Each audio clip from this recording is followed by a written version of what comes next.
there, it's Derek here from Pacific Coast Auto in Japan. We're taking a look at a 1998 Nissan Skyline. This one here, an automatic, non-turbo, 4-door with higher mileage. That means that this is going to be about as cheap as these Skylines get for you, which is good to pay attention to because the Skylines that are the GTR with the manual transmission and the low mileage are several $100,000 now.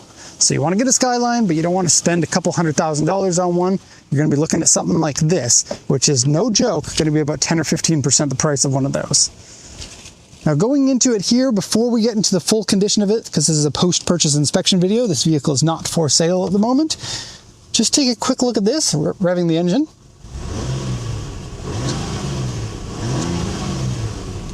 Okay, so the engine revs up really nice and well.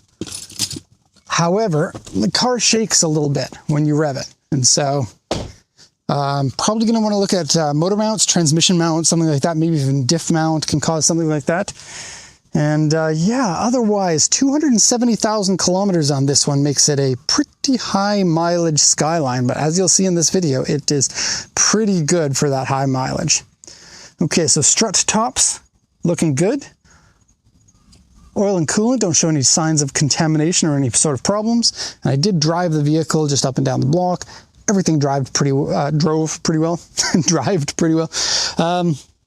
Has an aftermarket kit there for grounding. I'm not sure why they did that, but the rest of the car is pretty much stock, with the only quote-unquote aftermarket parts being dealer optional parts, like this strut tower brace that we have there, which is a Nismo part, and then it has Nismo Aero parts on the car, which I'll get to in just a sec.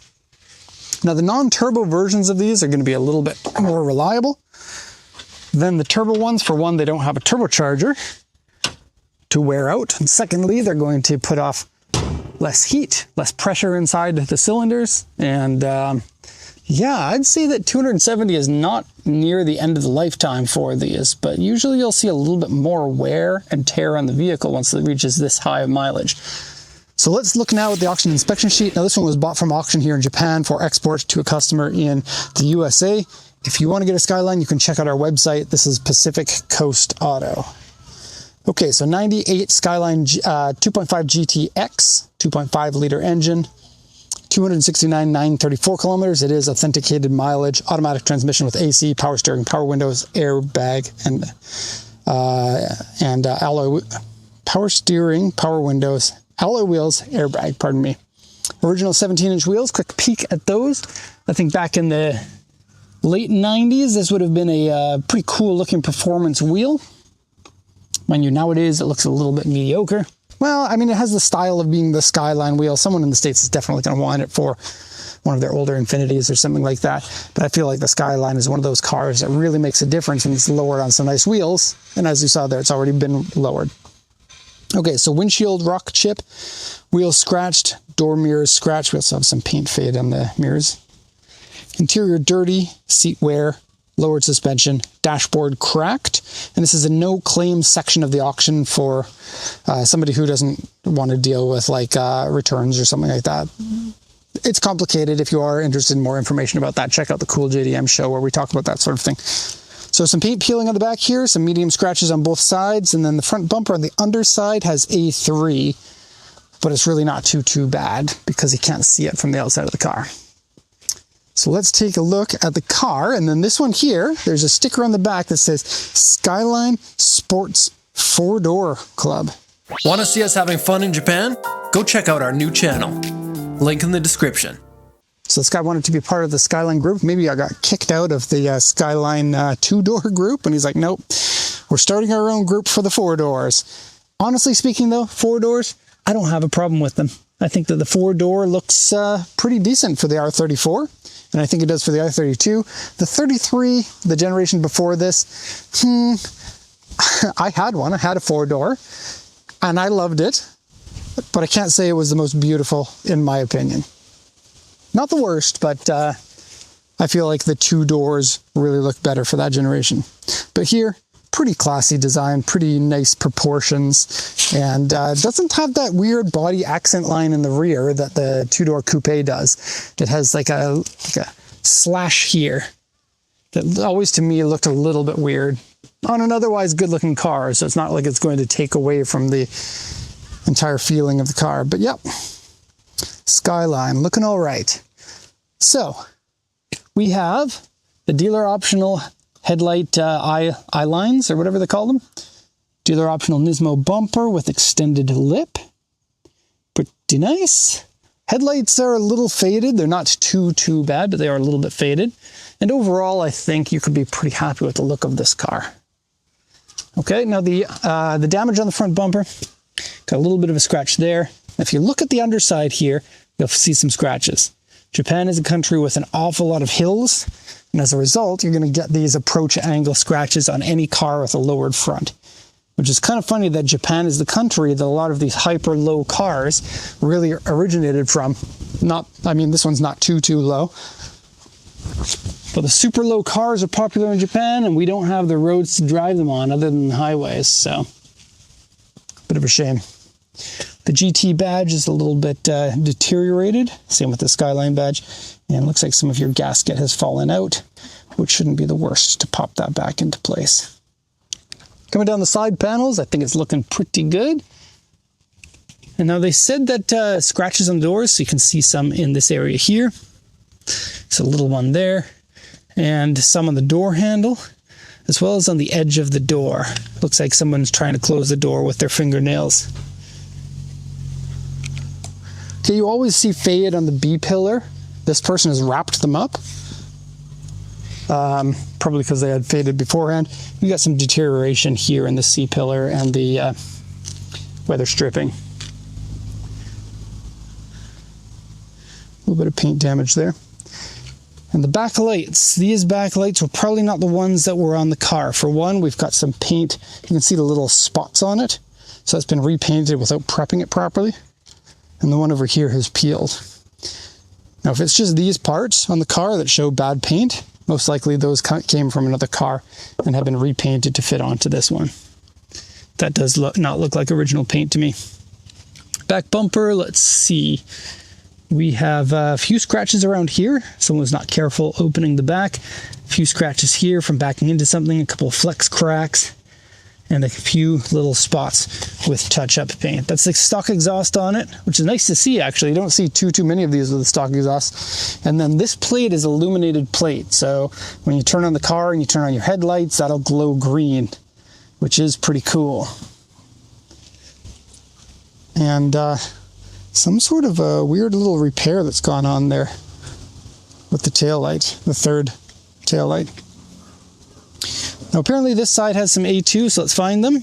In this section here, up here, again, not being careful getting into the back. A little bit of a weird paint mark there.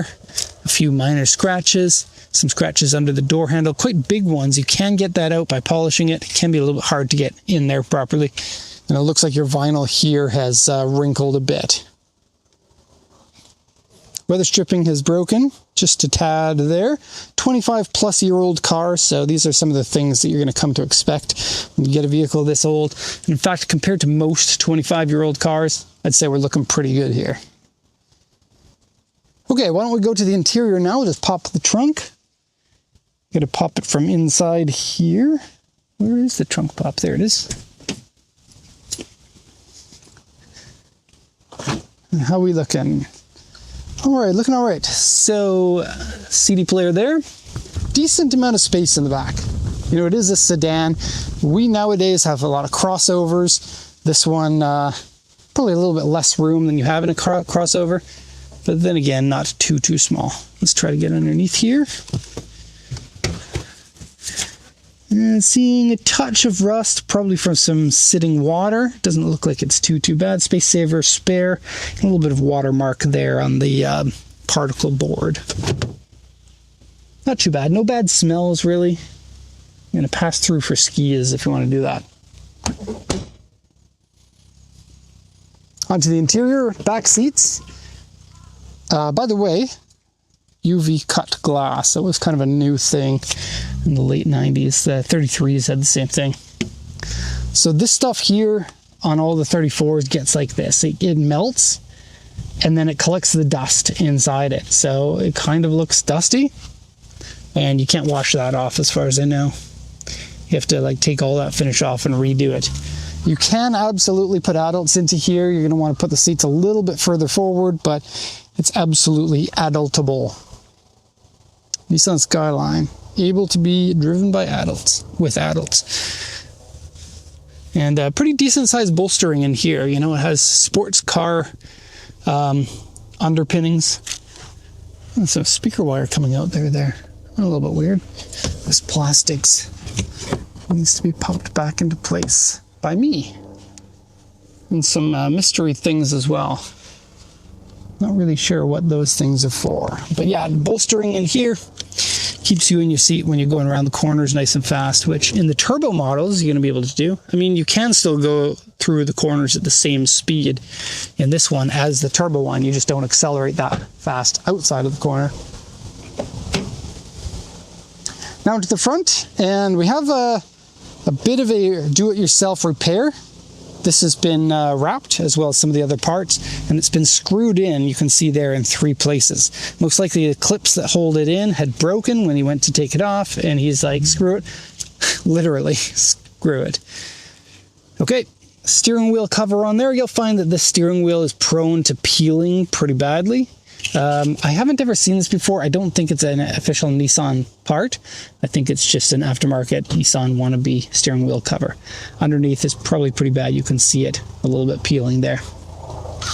Seat has a bit of sagginess on the outside bolster right there, and a bit of pilling on the outside bolster in the back, and it's fairly dirty as well, needs good cleaning. Carpet's not too bad, and the general take on the interior is that it's pretty clean. This here is, I don't know how you get scratches there. That's a little bit weird. Because that closes onto this.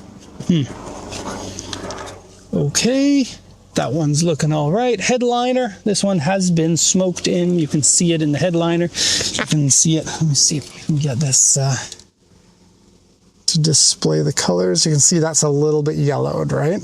So certainly has been smoked in. I'm not smelling a lot of smoke smell. The cigarette lighter's not in there anymore. It has been converted into an extender that's in here. Also, that's broken and has been repaired. Cup holders in here, but it's missing the center piece between the 2 cup holders, which you're supposed to be able to take out and put back in if you want. But in this case, he's just taken it out. Has applied a foam down on the bottom, and plenty of scratches around here, and some aftermarket things to put the stereo in. As you can see, there's a surround piece that has been installed. And then the stock radio here with audio in. Pretty cool to see that. And a Gorilla aftermarket unit put up here, sort of like the GTRs, but obviously not installed as well.